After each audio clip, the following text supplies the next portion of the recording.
On what Theon, also known as Coach Prime, was saying, hire more men to handle an athlete with money strikes me as having a tough love coach, not intimidated by a spoiled kid with money. That's from CJ in the Delta. I'd love for him to expand on that a little bit more because he played in a league where every player is making more than the coach, basically. I mean, not the head coach, but, I mean, you think Marshawn Lattimore is out earning his defensive backs coach for the Saints? I promise you he is. You think Michael Thomas is out earning? He's not the best example because of the drama last year, but you get my point. I mean, that league is filled with guys that are getting paid more than their coaches, and they sit down and respect the heck out of them nonetheless. I mean, Drew Brees was making paid more than the head coach too. Yeah, Drew Brees was making 3 times more than Sean Payton, and those two had a relationship that is rare in sports. I mean, it just when it comes down to it, it's about the relationship, not who's making more money. See, I would actually disagree with his big statement there, where he says you got a problem. See, when you start paying athletes like they're professionals, you get athletes acting like they're professionals. See, I think that's the problem. When you start paying some college athletes like they're professionals, the problem is they don't act like professionals. Maybe they act like what they see as a professional athlete being, that's, kind of outspoken and flamboyant and boisterous and, might tell a coach to step off. But that's rare in the NFL. I mean, that's the thing about professional football is you have to learn how to be a pro. You're being paid to do this job. Yet Deion sort of contradicts himself then, doesn't he? He's saying that, you need these guys, they start acting like professionals, but we need more guys in here to kind of keep them under reins. Well, if they were acting like professionals, it means they'd be showing up to everything on time. They'd be giving 100% effort all of the time. Like, why would you need more? You're in good shape if everybody's acting like a professional. Yeah, I interpreted it as what Richard was saying.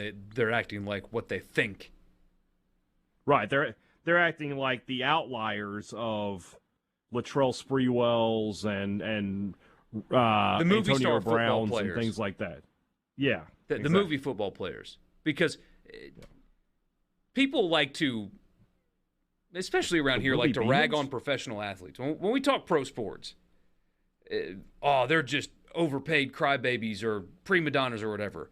Your typical NFL player is regimented, is prompt, and works harder than anybody else. This idea that they're just prima donnas that get whatever they want is just so totally false. It's just completely not true. You don't get to their... I mean, some guys just... Their God-given ability gets them there and they can't handle it. Antonio Brown. But most guys are like Andrew Whitworth, Russell Wilson. The list goes on and on there. Derrick Henry. Tom Brady. Tom Brady. Read about Derrick Henry's daily schedule and workout regimen. Nobody outworks Derrick Henry. He's got God-given ability, but that dude's a pro in every level of being a pro. Yeah, have you watched his workout videos? It's insane. It's absolutely insane what he puts his body through on a daily basis and how he takes care of himself every day. That dude's a pro in the best way. Russell makes a great point. Professionals have conduct provisions in their contract. Does NIL? No, I mean... But the schools do. Yeah. Schools do. Yeah. Can't just go commit crimes at willy-nilly because you have an NIL contract. You have to maintain a certain level of grades. You have to. You can't get arrested. You can't break rules. Yeah. I mean, there are.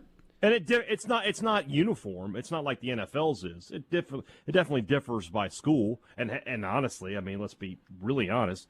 It differs by talent level. The fourth string wide receiver can't get away with what the star quarterback can. But there are limits to everything.